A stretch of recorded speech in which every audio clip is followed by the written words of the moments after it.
first of all, thanks for your time. I really appreciate it. First thing, you've obviously got your new album, 4801 South Indiana Avenue, out later in a couple of weeks, and it's your 14th album.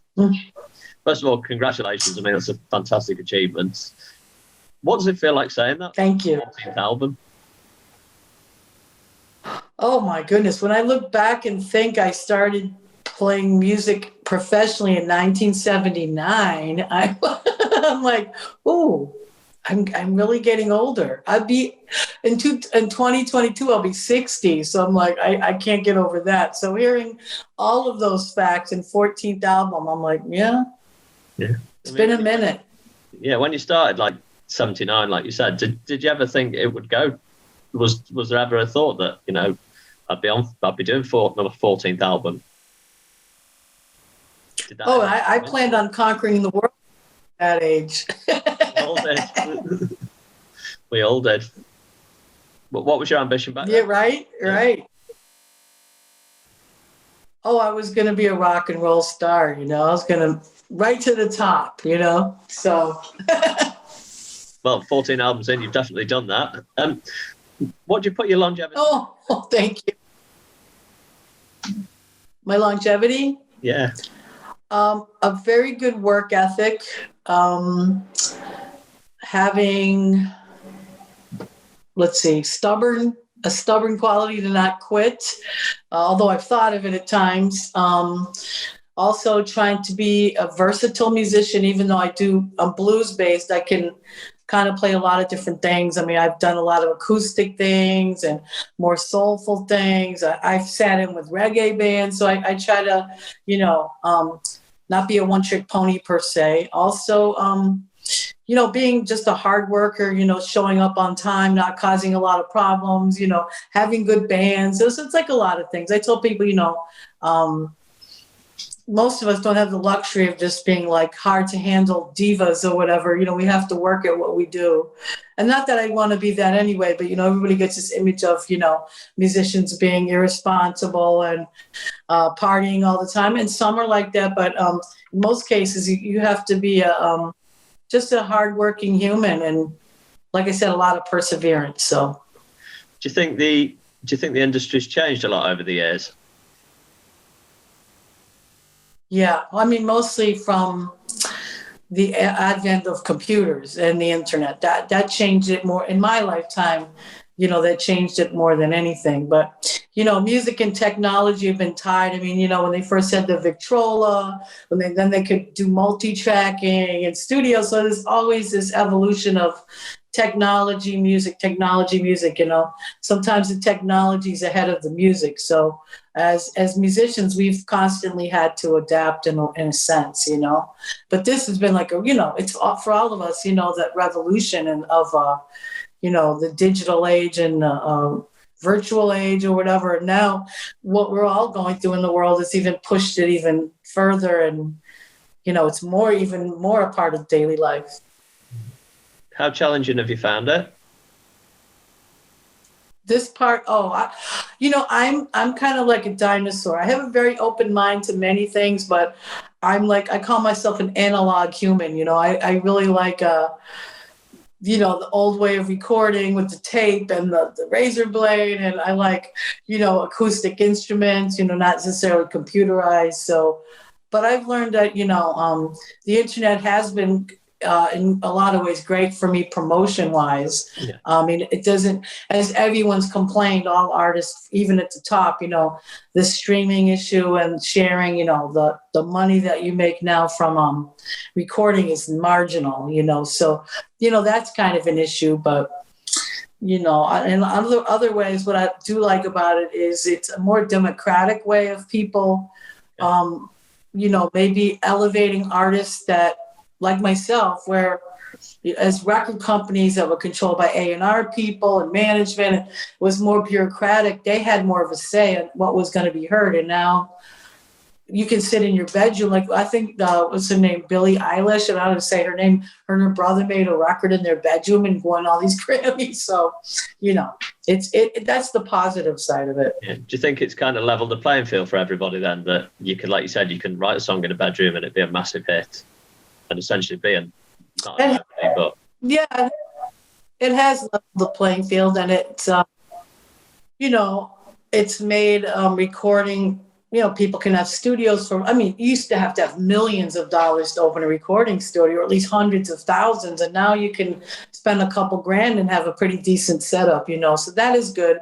On the other hand, the bad part of it is, oh boy, sorry, I'm on my phone. I'm here. Sometimes if I get a call, I'll just delete it.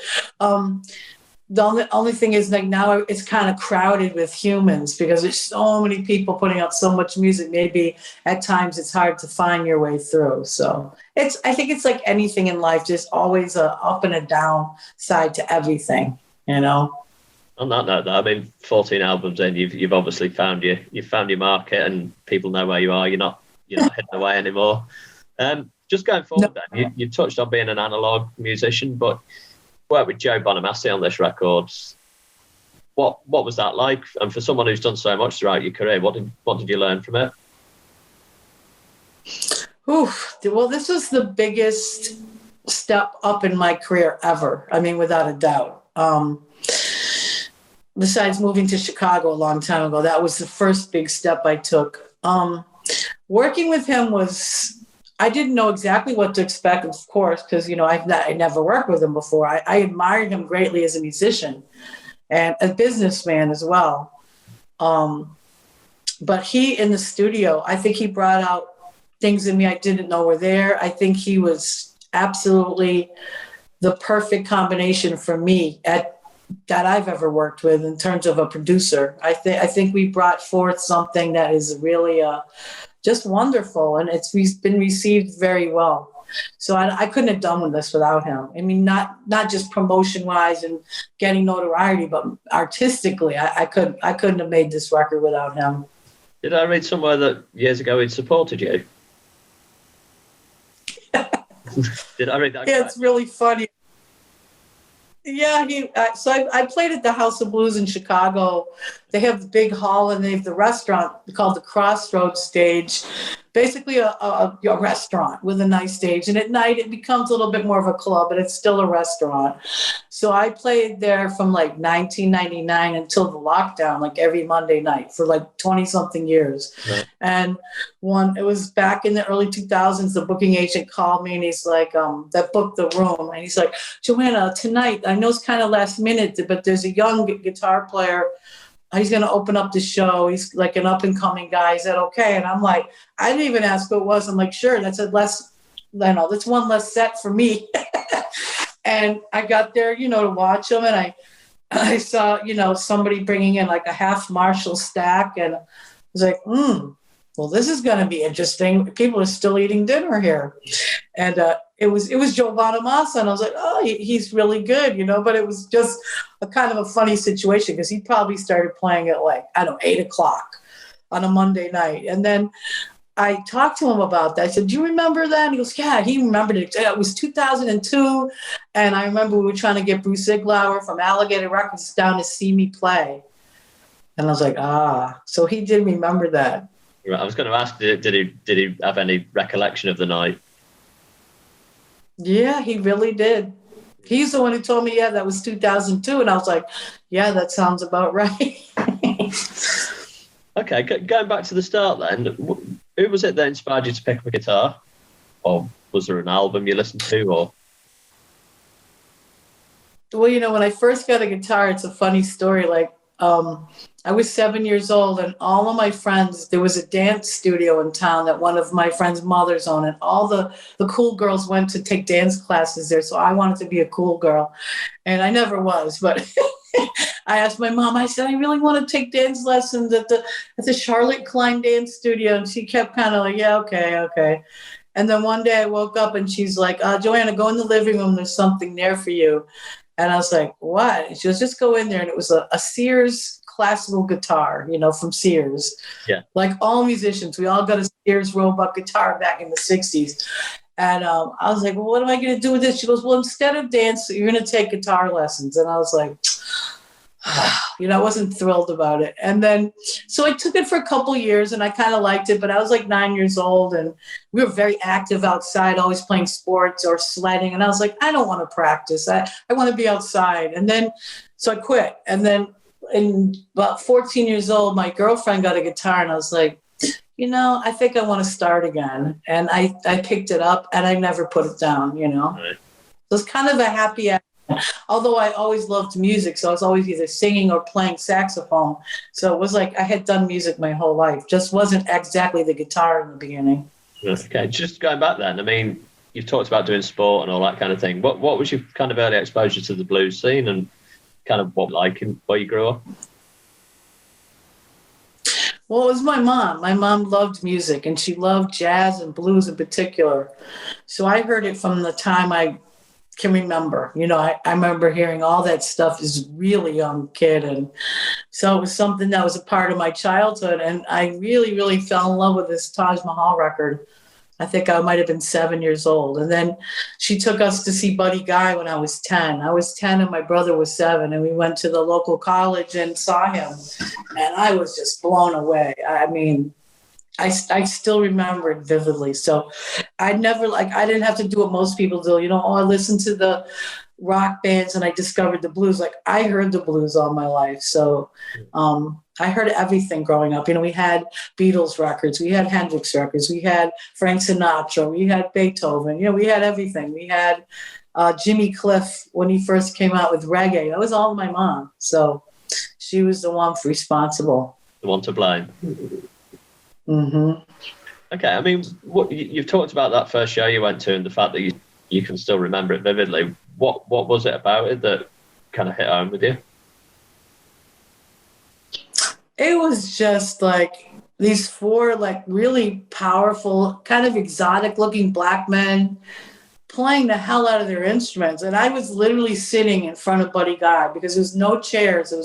Everybody was on the floor and his amp was maybe 5 feet from me and I was sitting there just looking at him. And I mean, Buddy Guy now is a great musician, but you can imagine, almost 50 years ago when he was a pretty young guy in his 30s, how potent he was, It's probably like, Hendrix kind of thing, Right. I mean, he was an influence on Hendrix. So it was just, and like I said, I always loved music and blues was something I kind of knew, but to see that someone like him in person at that young of an age, it was like, wow, it blew me away. Yeah. Okay. I mean, blues as a form of music, it's very passionate, it's very raw, it's very honest. But I believe you studied it at school in Chicago. Did I read that correctly? What? Oh, I call it school. I literally my mission was to become a guitar player. I was more of a singer when I moved to Chicago, and I wanted to go to all the blues clubs and get into a really legit blues band and become more of a guitarist. So I call it my blues university. Right. And I was in the house band at the Checkerboard Lounge on the south side of Chicago, which is owned by Buddy Guy. And we played every weekend and we backed up. This is with Dion Payton and the 43rd Street Blues Band, which is named after the street the Checkerboard was on. So that's where I got to play with Buddy Guy and James Cotton and Junior Wells and guys like B.B. Odom and Lefty Diz and Big Time Sarah, all these, iconic blues people. And so, yeah, that really was going to school. And every week we had to rehearse and learn whoever was going to be the headliner, learn their material. And yeah, it was amazing training. Yeah, I was going to say, what did you take away from that? There must have been some incredible experiences. There were. I mean, not just playing music, but all kinds of other experiences that were pretty wild, and just being in that blues world. And they were, there were some older people there. Like I said, hanging around Otis Rush, hanging around the Myers brothers, hanging around all of them, learning to drink old granddad whiskey with Lefty Diz, just some seeing people pull out knives and guns over, music. And, mostly it was peaceful. There was an occasional, incident. So saw a guy smash a Stratocaster over another guy's head. I was like, oh boy. So it was definitely the real the real cultural experience, to say the least. Do you think that, that era, I kind of grew up with kind of my first musical experiences with the 80s, but do you think going back, like we've talked about, it's a level playing field for people now. Anybody can make music in the bedroom. Do you think the music's kind of lost that special appeal that, growing up in a scene like that just wouldn't happen these days? Do you think that's gone now? I see two different things. I see a lot of music. Well, we went through phases when MTV became really big and image was like the most important thing. I think the music got really watered down, and even in the blues world, But now you've got some younger artists that are just amazing vocalists and guitarists and whatever, because, it's sort of like music always evolves, and their skill level is so high at a young age. And then on the other hand, I think that, going out there, like really getting to that hardcore lifestyle and kind of that very competitive thing, it gives you an edge more. It gives you because you have to make it through, and so perhaps there's a little less passion and fire in some of the music, but there is still some people that bring that, but not as many, I would say. Okay. You've spent your career, you've spent your life honing your guitar playing to an incredible level, and then thank you. Joe Bonamassie comes along and throws you a curveball and makes you record an album in a completely different way. First of all, how did you feel doing that? And did you think, wow, I don't know everything. I don't, is a guy that's just thrown me a complete curveball. And how did you react to that? And what was it like?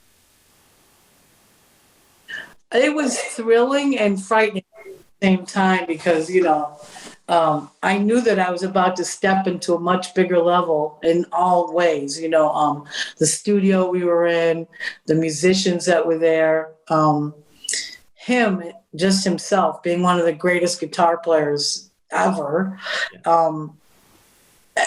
I was like, man, I have to sit and play in front of this guy, So it was, but then part of me was like, I knew I had to rise up to the challenge, just like I think that in music, that happened, the first time I played with Buddy Guy, or the first time you ever play in a band, the first time you audition for something, first time you do a commercial, whatever, there's all these levels, and you're either going to rise up and do what you set out to do, or you're going to fail, There's usually no middle ground. So I knew in my head, I'm like, well, either you're going to really suck, to put it honestly, or you're going to kick ass. And so I guess I kicked ass. Yeah, right. Just like you said, he pushed you vocally as well. When you listened back to the record for the first time, and like you said, you'd kind of thought, wow, this is really different. What did you feel when you had the end result of the album and what you'd kind of created? I think that, being a vocalist, even though that's what I started at, was always, as time went on, kind of the difficult area for me because, you're doing the blues, you're singing soul music or rock, and you want to sound authentic, but it's still you. And it was always difficult for me how to approach that.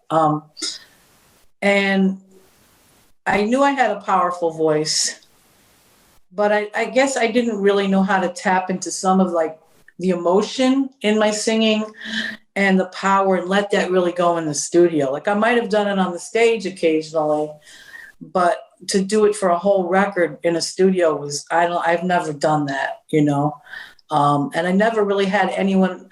I've worked with producers before, but they weren't particularly able to communicate the vocal thing so much. They weren't singers, they weren't musicians, they were producers. Whereas Joe, he is a wonderful singer as well. So if I had difficulties, he would be like, hey, try to sing it this way. And he'd sing to me, which was a totally unique experience, But he really he painted pictures for me. We'd go song by song and he'd give me like a scenario, like imagine that you're doing blah, blah, blah, and your man comes in, like trying to get some emotion out of me, or, dig deep, take a breath, a picture, something, almost like a director for a movie.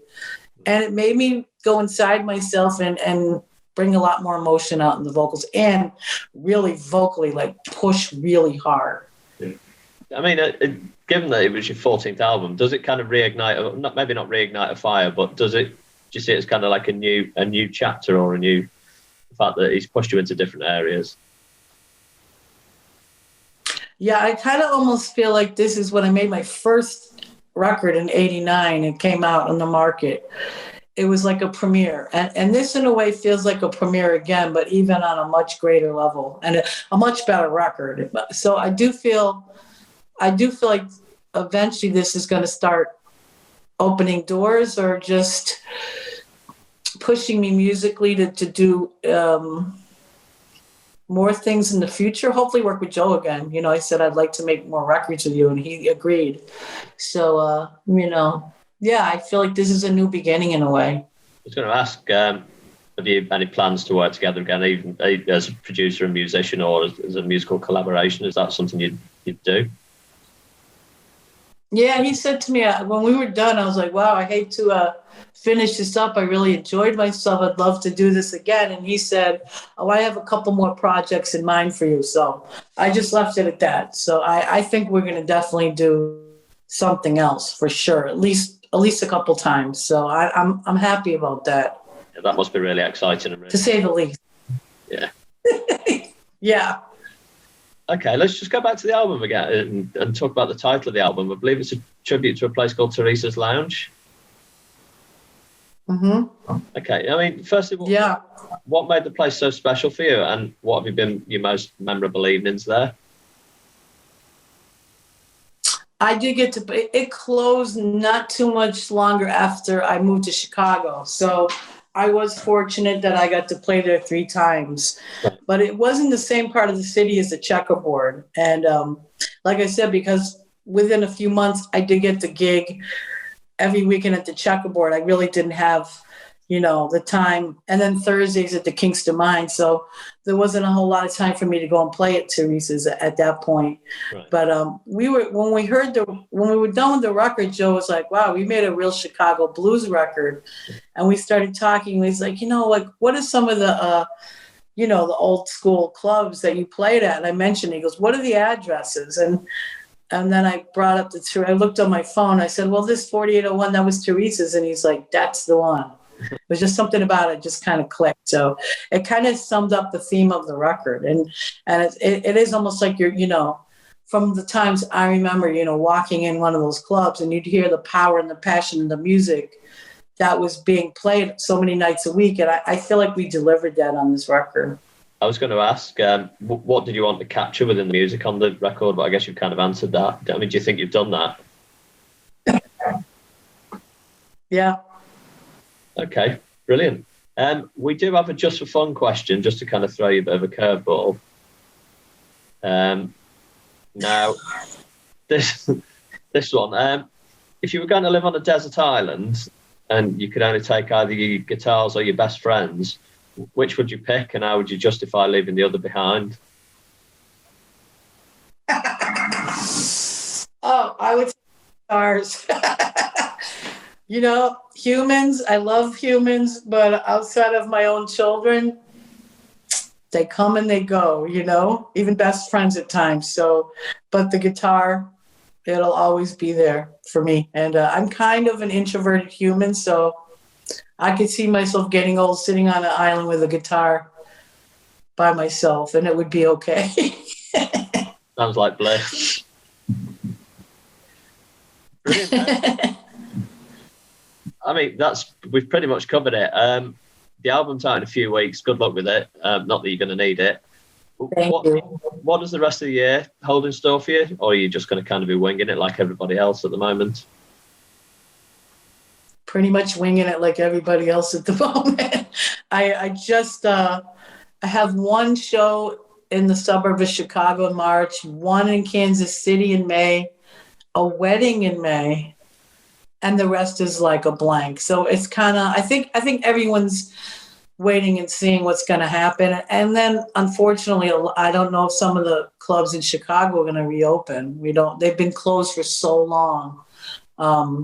It's kind of, I mean, that's everywhere. It's kind of, they had to save our stages and, trying to get some money. And I guess one of the senators finally passed some kind of bill to get money to a lot of venues, but it might be too little too late. So we're just going to have to wait and see. was going to ask. But I do know we're going to come. I'm sorry, go ahead. No, sorry, carry on. But I'll say I do know we're going to come to, if all is well, we're going to come to the UK in February of 2022. So be on the lookout. I mean, it's a whole year away, but that's going to happen. That's definitely, God willing. Definitely something to look forward to. Just going back to Chicago, right? You've talked about the venues. I guess a lot of the venues are venues that were around when you first started. How hard has it hit the music scene over there? What's been going on? Oh, it's devastated it here. I mean, my main gig was at the Kingston Mines for the last 15 years, and they're doing a GoFundMe. They're trying to get back open. House of Blues, I mean, they're owned by Live Nation, so they'll probably be okay, but they have not opened since last March at all. Buddy Guy's Legends has not opened since last March. Blues has not opened since last March, so all the main. Rose's Lounge has been doing streaming. I think he's going to be okay.